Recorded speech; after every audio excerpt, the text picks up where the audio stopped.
गणेश द्वारा चंद्रमा को शाप। गणेश पुराण को पढ़ने से ज्ञात होता है कि किस प्रकार चंद्रमा गणेश के शाप का भागी बना। एक समय की बात है, ब्रह्मा और शिव एक साथ बैठे किसी गहन विषय पर वार्तालाप कर रहे थे। तभी अचानक नारद जी एक अत्यंत स्वादिष्ट फल लेकर उपस्थित हुए और पूरी श्रद्धा व भक्ति के साथ उस फल को भगवान शंकर को भेंट कर दिया। उस फल को पाकर शिव बहुत प्रसन्न हुए, क्योंकि वो फल अपनी तरह का एक लौता था।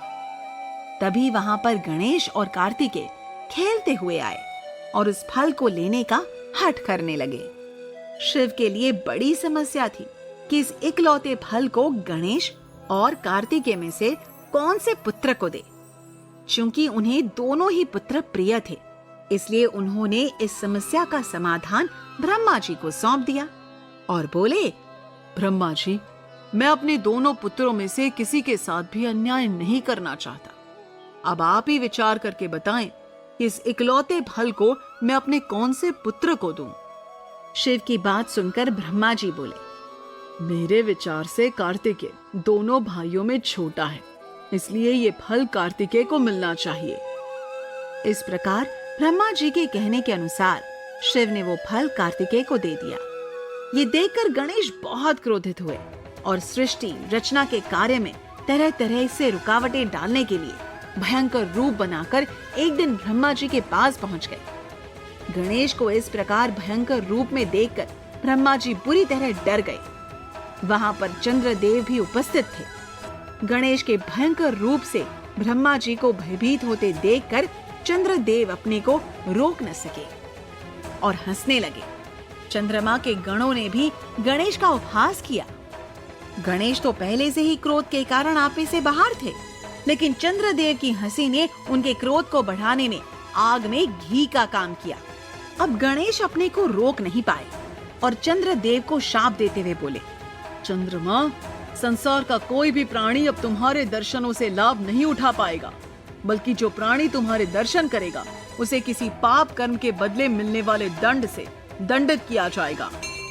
गणेश द्वारा दिए गए शाप के कारण चंद्रमा के दर्शन ही निरर्थक हो गए। ये देखकर सभी देवता बहुत दुखी हुए। गणेश तो चंद्रमा को शाप देकर लौट आए। अग्निदेव और देवराज इंद्र गणेश को प्रसन्न करने के लिए उनके पास गए और प्रार्थना की कि चंद्रदेव को क्षमा कर दें। तब गणेश ने अग्निदेव और इंद्र की स्तुति से प्रसन्न होकर कहा, देखो, भाद्र शुक्ल चतुर्थी के दिन यदि कोई अनजाने में भी चंद्रमा के दर्शन करेगा तो उस पर अनेक संकट आएंगे। मात्र आज के दिन तो चंद्रमा मेरे द्वारा शापित और कलंकित ही माना जाएगा। तब अग्निदेव एवं इंद्र चंद्रमा के पास आए और एक शब्द का मंत्र देकर लगातार मौन रहकर उस मंत्र का जाप करने की सलाह दी, जिससे गणेश प्रसन्न होकर चंद्रमा को क्षमा कर दे। तब चंद्रमा जाह्नवी नदी के तट पर आए और तपस्वियों के समान जीवन व्यतीत करते हुए उस मंत्र का जाप करने लगे, जिससे गणेश शीघ्र ही प्रसन्न हुए और बोले, चंद्रमा, मेरी कृपा से तुम्हें पहले के समान ही मान व सम्मान प्राप्त होगा। चंद्रमास के कृष्ण पक्ष की चतुर्थी को यदि लोग मेरी और तुम्हारी पूजा करने के बाद तुम्हारे दर्शन करेंगे, तभी उन्हें उपवास का फल प्राप्त होगा। यदि तुम एक अंश से मेरे ललाट में स्थित रहोगे तो मुझे बहुत प्रसन्नता होगी। प्रत्येक मास की द्वितीया को लोग तुम्हारी पूजा करेंगे। इस दिन लोग तुम्हारी पूजा करके पुण्य का फल भोगकर दीर्घायु को प्राप्त होंगे। इस प्रकार गणेश ने चंद्रमा की तपस्या से प्रसन्न होकर उसे शाप मुक्त किया। तब कहीं जाकर चंद्रमा को पहले के समान ही अपनी प्रतिष्ठा प्राप्त हुई।